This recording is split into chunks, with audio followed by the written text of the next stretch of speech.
Exactly, and those rivalries and all this, yeah, the population might feel that, you know, he's empowering them to go out and keep agitating. You saw what happened when Wateja went to Poland. That's the former Pope John Paul II. His original name was Karol Wateja. You saw when he went to Poland, when Solidarity and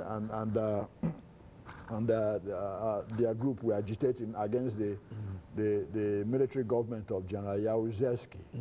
After the Pope came, it empowered them to to start more trouble, and that led to the overthrow of Jaruzelski's regime. So Obama going to Kenya might empower the Luos to start making more problems, you see, because at times some of these African countries still feel as if they are protectorates. You know what I mean? So if Obama goes there now, the Luo community might think, you know, fine, that's their protector. America is not the protector of the Luos in Kenya. And you know how an illiterate population can interpret things. The most educated ones will understand it has nothing to do with him being Luo. But the ordinary person on the street. That's important to them. Exactly. If you see it from an ethnic perspective, it's going to be an ethnic perspective in spite of what the reality might be. Exactly. That symbol alone, the symbolism of it, not the reality of it, can create problems around there. And it's not only in Kenya you have Luo-speaking people. You have the Acholis and all the rest, some of who are oppressed in their own countries, also Luo-speaking in Uganda and South Sudan.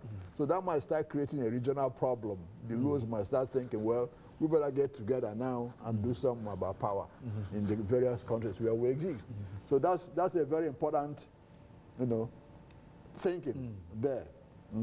So, Dr. Madu, it seems that this is a never-ending ethnic struggle, and I think that in a real sense it really grows out of colonialism in a real sense, because I think you've indicated that they've got different groups that are divided by boundaries and et cetera, and et cetera. And you're going to have to give our audience more information in reference to that, because I think that, and not necessarily on this show, but I think that that's one of the things that we want to talk about in the future. For example, I think that a topic that sort of screams for some information is the Congo. What in the world is happening in the Congo in a real sense? Well, the Democratic Republic of the Congo has been in chaos since the overthrow of President Mobutu.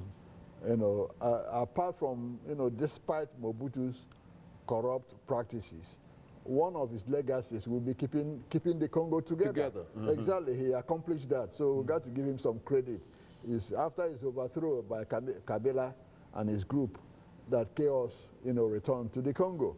And you remember Mobutu changed the name to Zaire, in order for people to forget about that name of the Congo. Exactly. So it's ironic that when he was overthrown, that name came back, and there's been chaos since then, like it was in the 1960s. You see, so with all the riches of that country, it's now a kind of balkanized.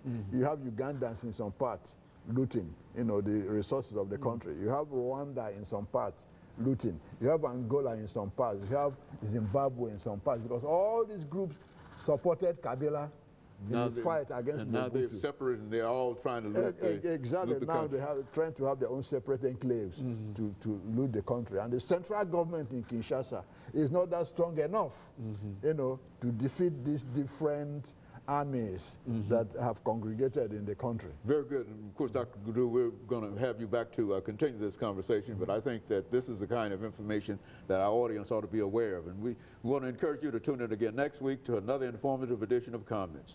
Thank you and good morning.